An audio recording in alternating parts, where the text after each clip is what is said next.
आज बात करते हैं हम लोग डायरेक्ट और इनवर्स प्रोपोर्शंस की बुक एक्सरसाइज यानी एक्सरसाइज 13.1 के क्वेश्चंस के रिगार्डिंग। अगर आपके पास बुक अवेलेबल है तो बुक निकाल के रख लो, अदरवाइज क्वेश्चन मैं डिक्टेट कर रहा हूँ, मेरे पास मेरी बुक अवेलेबल है। फर्स्ट क्वेश्चन, सेकंड क्वेश्चन और थर्ड क्वेश्चन, इन 13 क्वेश्चंस को मैं नहीं पुटअप कर रहा। हम स्टार्ट करते हैं डायरेक्ट क्वेश्चन नंबर 4 से। अ machine in a soft drink factory fills 840 bottles in 6 hours। यानी हमारे पास क्या है, number of bottles. Exercise 13.1 question number 4 given क्या क्या था हमारे पास, तो एक तो नंबर ऑफ बोटल्स थी और एक टाइम था। तो नंबर ऑफ बोटल्स और सेकंड हैंड लिख दिया मैंने यहाँ टाइम। बोटल्स थी अपने पास 840 और टाइम लगा था अपने को 6 आवर का। ठीक है, नेक्स्ट कह रहा है how many bottles will it fill in 5 hours. तो ये 5 आवर्स में कितनी बोतल फिल करेगा। तो मान लिया हम x बोतल फिल करेंगे। देखो बोटल्स आवर्स 6 आवर्स से टाइम कम हो गया है ना, टाइम क्या हुआ है, डिक्रीज हुआ है। अगर टाइम डिक्रीज हुआ है it means no doubt number of bottles भी क्या होगी, डिक्रीज होगी, है ना। तो चलिए बात किसकी करेंगे, डायरेक्ट की बात करेंगे हम लोग। डायरेक्ट के लिए क्या करते थे, cross multiply, then therefore 840 multiply with 5 is equals to x multiply by 6। लिखा x is equals to 840 multiply with 5 upon 6।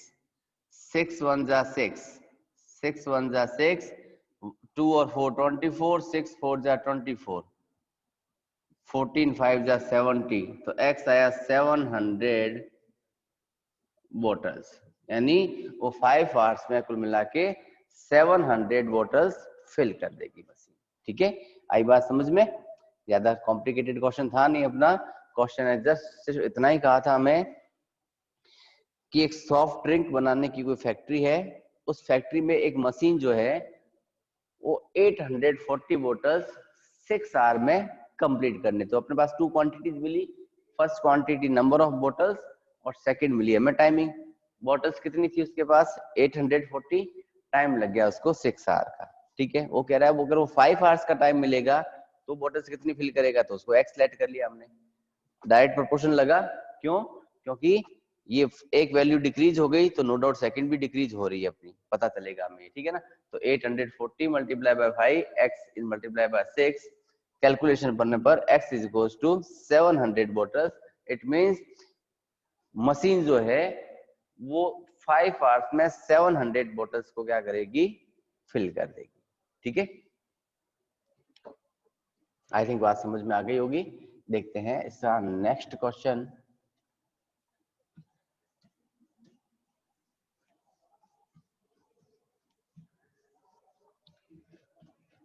आज करेंगे एनसीईआरटी पार्ट और कल शुरू कर देंगे इनवर्स प्रोपोर्शंस। चलो लिया क्वेश्चन नंबर मैंने 5। A photographer of A bacteria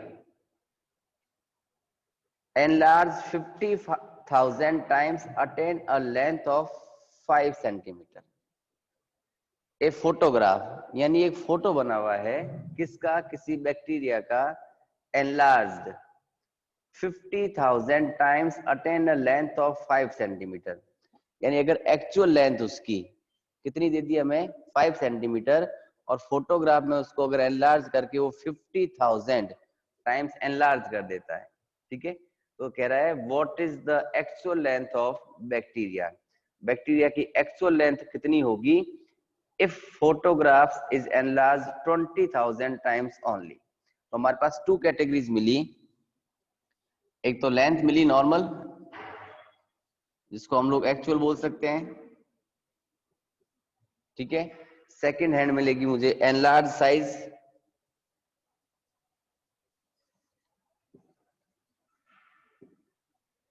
ठीक है,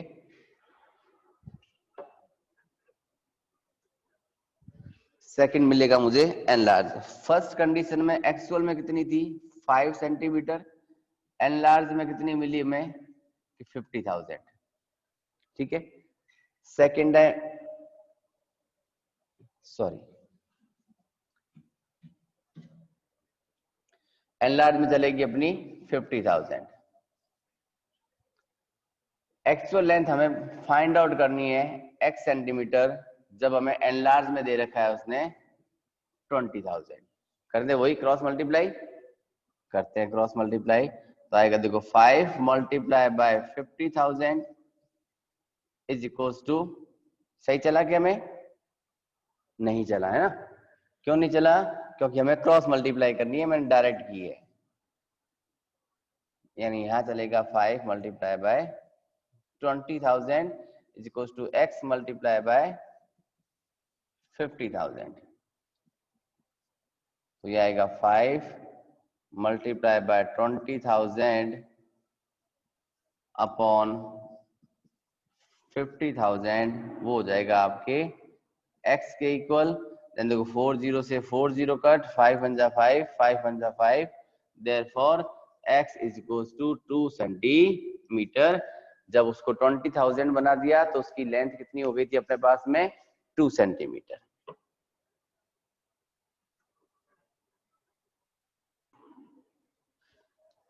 क्वेश्चन नंबर 6,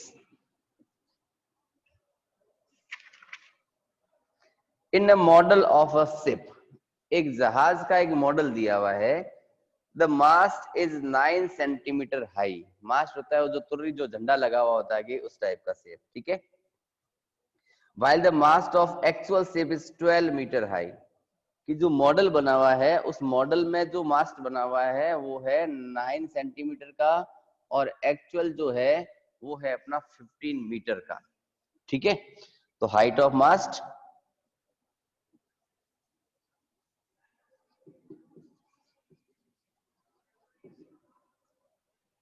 मिल गए 2 टाइप्स के अपने पास में।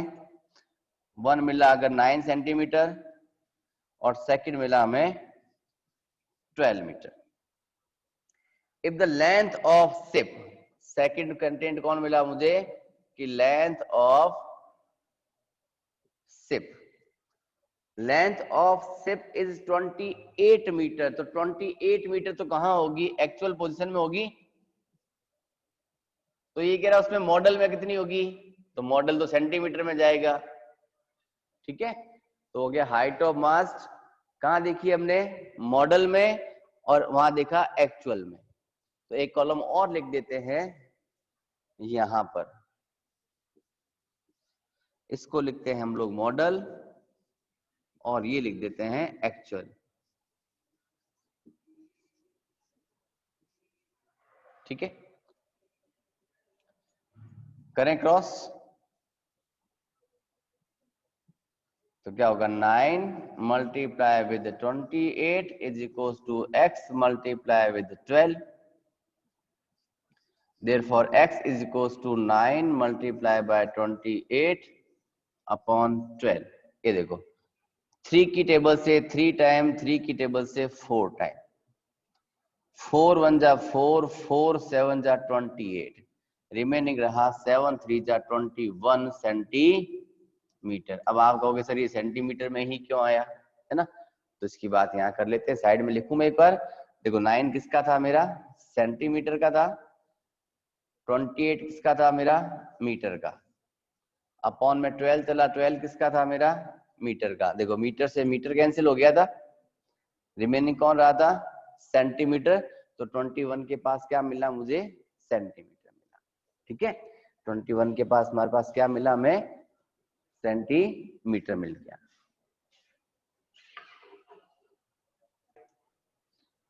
क्वेश्चन नंबर 7 देखते हैं क्या कह रहा है वो हमें।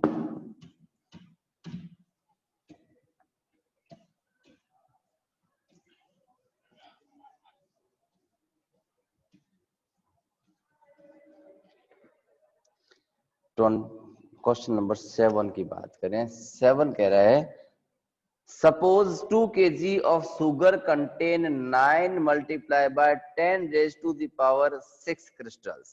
यानी हमारे पास है क्या क्या कि एक तो नंबर ऑफ क्रिस्टल्स,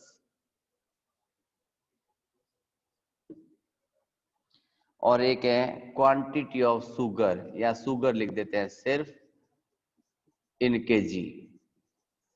क्रिस्टल का मतलब उसके चीनी के दाने, कितने कितने दाने हैं उसकी बात करते हैं। अब आप कहोगे सर आपने टेबल क्यों बनाई, तो हमारे इसमें पास में ओवरऑल 2 टाइप्स के कंटेंट दे रखे हैं, क्वांटिटी अलग अलग बात करता है। ये कह रहा है 2 kg sugar content 9 multiply by 10 raise to the power 6। तो शुगर मिली मुझे 2 kg, वो मिला 9 multiply by 10 raise to the power 6 crystals. Second condition कह रहा है how many sugar crystal are there in 5 kg sugar. अगर मैं शुगर कितनी कर देता हूं 5 kg, तो मेरे क्रिस्टल्स कितने होंगे, मान लिया x1। ठीक है। सेकंड क्वेश्चन एक और पूछा है 1.2 kg ऑफ शुगर। तो शुगर मिल को मिल गई 1.2 kg, और उस कंडीशन में क्रिस्टल बन जाएंगे मेरे x2। यानी हमने दो ओवरऑल 2 टाइप्स की कंडीशन पूछी गई है, यानी 2 क्वेश्चंस एक साथ पूछ लिए गए हैं। इसीलिए हमने इसकी जनरल टेबल बना दी, ताकि कल की जो एक टेबल बनाई थी याद होगा शायद, है ना, बस उसी टेबल के अकॉर्डिंग इसको सॉर्ट आउट कर देंगे। फर्स्ट ऑफ ऑल किसको ले लें, इस पार्ट को उठाए, तो फर्स्ट पार्ट लिखा क्या होगा कि x1 multiply with 2 is equal to 9 multiply by 10 raise to the power 6 multiply by 5। Therefore देखो x1 क्या मिला 9 multiply by 5 multiply by 10 raise to the power 6 upon 2। ठीक है। हमने यहां देखा 2 की टेबल में से दोनों में से कुछ भी कनेक्ट मतलब सॉर्ट आउट नहीं हो रहा है, सिंपलेस्ट फॉर्म में कन्वर्ट नहीं हो रहा है ना। तो ये तो डेसिमल में चला जाएगा सीधा ही, तो हम क्या करते हैं इसको डायरेक्ट मल्टीप्लाई करते हैं पहले, फिर डेसिमल में बदल देते हैं। चलो लिखा x1 इज इक्वल टू 9 5 जा 45 multiply by 10 raise to the power 6 upon 2। मैंने यहाँ 1 टाइम कट किया, इसको कट किया 22.5, तो मुझे मिला क्या कि 22.5 multiply by 10 raise to the power 6। यहां तक की बात शायद समझ में आई हुई है अपने, है ना। बट एक चैप्टर किया था इससे पहले एक्सपोनेंट्स एंड पावर्स वाला, उसमें हमने ये देखा था कि हम डेसिमल के जस्ट पहले सिर्फ एक डिजिट रखते थे स्टैंडर्ड नोटेशन में लेने के लिए, है ना। इट मींस इस डेसिमल को इस साइड मुझे क्या करना पड़ेगा, मूव करना पड़ेगा। मूव करते ये इधर जाएगा, एक पावर बढ़ जाएगी, तो बनेगा 2.25 multiply by 10 raise to the power 7 crystal. ठीक है, ये स्टैंडर्ड नोटेशन में हमने कर रखा है। अगर मैं सेकंड पार्ट की बात करूं, तो सेकंड पार्ट को भी हम लोग इस फर्स्ट के कंपैरिजन में ले जाएंगे। सेकंड पार्ट को भी फर्स्ट के कंपैरिजन में ही ले जाते हैं हम लोग, और इसको यहां लिख लेते हैं।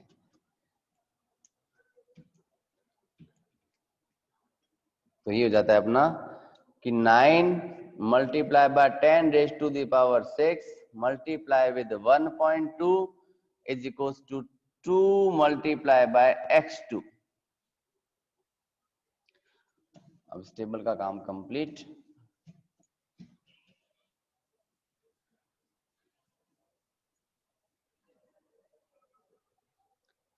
बात करें x2 के रिगार्डिंग, तो ये तो x1 मिला था हमें, x2 की बात करें तो आएगा 9 multiply with 1.2 multiply with 10 raise to the power 6 upon 2। ये देखो 2 1 जा 2, 2 इसको कैंसिल करेगा तो 0.6 आएगा। क्यों, क्योंकि हमारे पास ये 1.2 है। ठीक है, then x2 is equals to 9 ने 5 6 से मल्टीप्लाई किया, 9 6 जा 54, it means 5.4 multiply by 10 raise to the power 6 crystals. क्यों, क्योंकि डेसिमल के बाद पहले से ही प्रीवियस में एक डिजिट मिली हुई है, तो हमें इसको आगे कन्वर्ट करने की जरूरत भी नहीं है।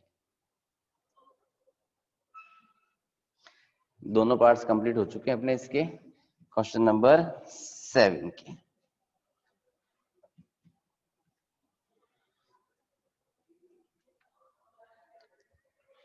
ठीक है, आई थिंक बात क्लियर है।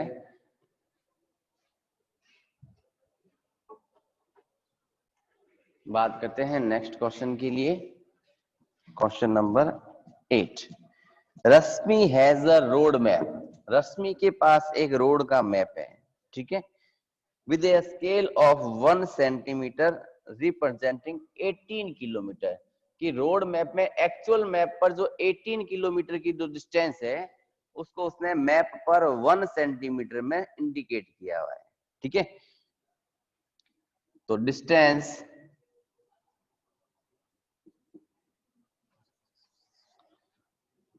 ऑन मैप और सेकंड पार्ट आ गया डिस्टेंस ऑन रोड।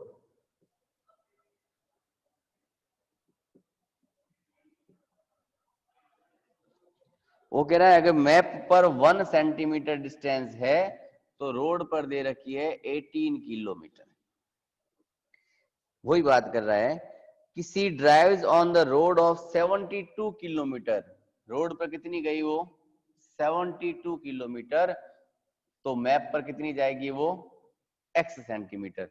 देखो रोड के ऊपर डिस्टेंस क्या हो चुकी है, इंक्रीज हो गई है ना, तो मैप पे भी तो इंक्रीज ही होगी, यानी डायरेक्ट बन गया ये। तो डायरेक्ट बनते हमने क्या किया कि 1 multiply with 72 is equal to x multiply with 18।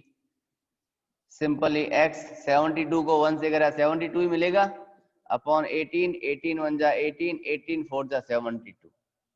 That means x is equal to 4 centimetre, यानी डिस्टेंस ऑन मैप जो होगी वो हमारे पास 4 सेंटीमीटर आ जाएगी।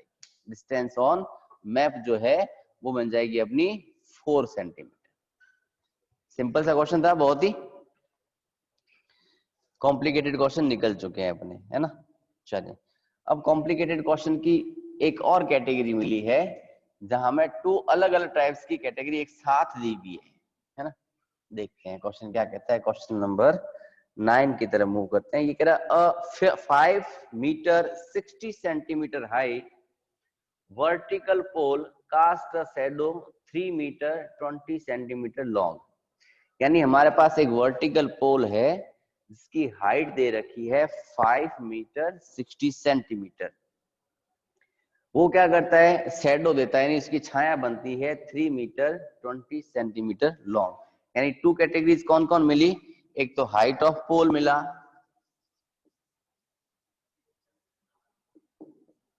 हाइट ऑफ पोल, और एक मिली हमें height length of shadow. Length of shadow, height of pole and length of shadow. Height of pole बता रहा है वो मैं कि 5 मीटर 60 सेंटीमीटर।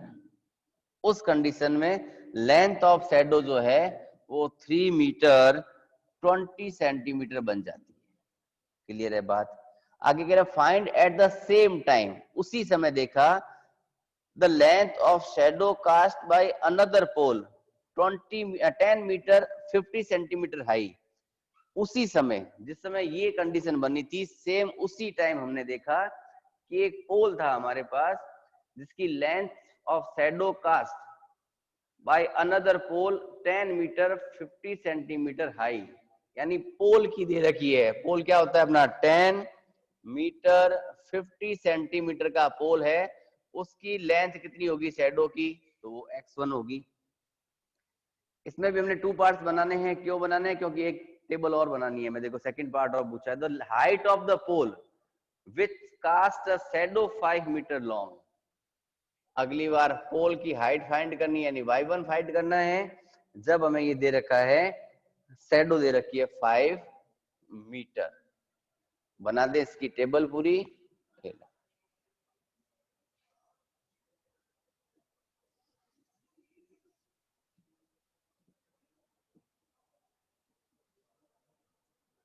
और ऑफ 2 कंडीशंस वही प्रीवियस क्वेश्चन की तरह बन गया अपना। ये सिंपल सा काम है ना। पहले इन 2 कंडीशन को उठाएंगे फर्स्ट ऑफ ऑल, इन दोनों को, फिर इसके बाद करेंगे उसके अगले की। ये देखो 5 मीटर 60 सेंटीमीटर, मैं इसको 5.60 मीटर कर सकता हूं क्या? कर सकते हैं।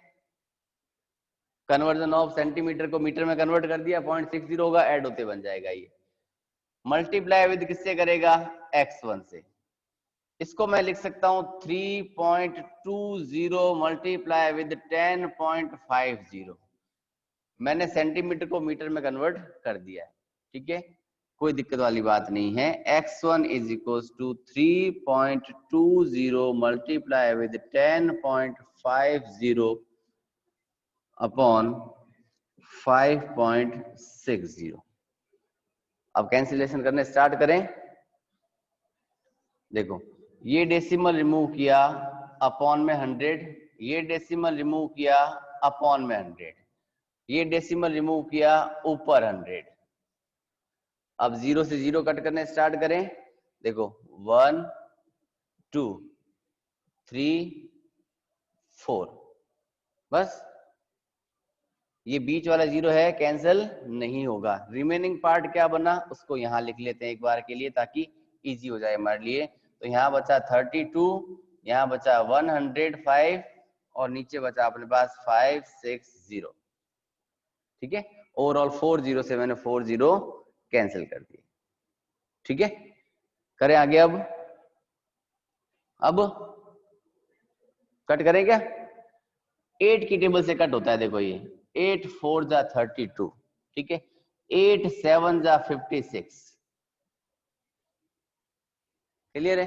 अब देखो ये 2 की टेबल से फिर कट हो रहा है, 2 की टेबल से 2 टाइम, 2 की टेबल से ये कैंसिल हुआ 35 टाइम, 35 की टेबल में 3 टाइम आता है 105, 3 2 जा 6, 6 क्या आई? मीटर। क्या आया? 6 metre. Length of shadow in first case, first case में शैडो की लेंथ यानी x1 जो था अपना, वो किसके इक्वल मिल गया था? 6 मीटर के इक्वल, ठीक है। टाइम स्लॉट थोड़ा सा कम है, लास्ट 10 मिनट्स का रिमाइंडर आ चुका है हमारे पास। पीडीएफ मिल जाएगी, कोई दिक्कत नहीं, लिखना नहीं है आपको, बोले लिखो तो लिखो, स्क्रीनशॉट ले लो, अदरवाइज इसका सेकंड पार्ट कर लेते हैं ताकि ये क्वेश्चन अपना कंप्लीट हो जाएगा। चलो इस पार्ट को यहां से रिमूव करूं मैं। सेकंड केस में क्या पूछा है कि जब शैडो की लेंथ 5 मीटर थी तो पोल किस हाइट का था, है ना। यानी इस कंडीशन में एक तो इस पार्ट को लूंगा और एक इस पार्ट को लूंगा, ठीक है। करें मल्टीप्लाई वाले पार्ट में सेकंड कंडीशन डाल के, तो लिखा मैंने 5.60 multiply with 5 is equals to 3.20 multiply with y1, then y1 is equals to 5.60 multiply with 5 upon 3.20 multiply with, हो गया कुछ? क्या नहीं होगा।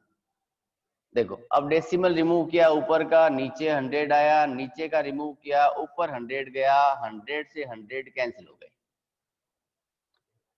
ये मेरा 0 से 0 कैंसिल हो गया इधर, ठीक है। अब देखें 8 7 जा 56, 8 4 जा 32, अब तो कैंसिल होता ही नहीं है। रिमेनिंग बचा कितना कि 7 5 जा 35 अपॉन 4, 35 अपॉन 4 को यानी 4 से डिवाइड करें तो डिवाइड करते 8 4 जा 32, बचा पीछे 3, 3 के पास 0 जाते बना 30, 7 4 जा और 5 4 जा यानी 8.45, हाँ सॉरी 7 4 जा 28, 8.75 मीटर मिल गया हमें y1, यानी y1 किसके इक्वल मिली, यानी हाइट ऑफ द पोल। जब शैडो ऑफ द पोल कितनी थी? 5 मीटर, तो हाइट ऑफ द पोल थी 8 मीटर 75 सेंटीमीटर। आज के लिए इतना ही कुछ, बाकी नेक्स्ट क्लास में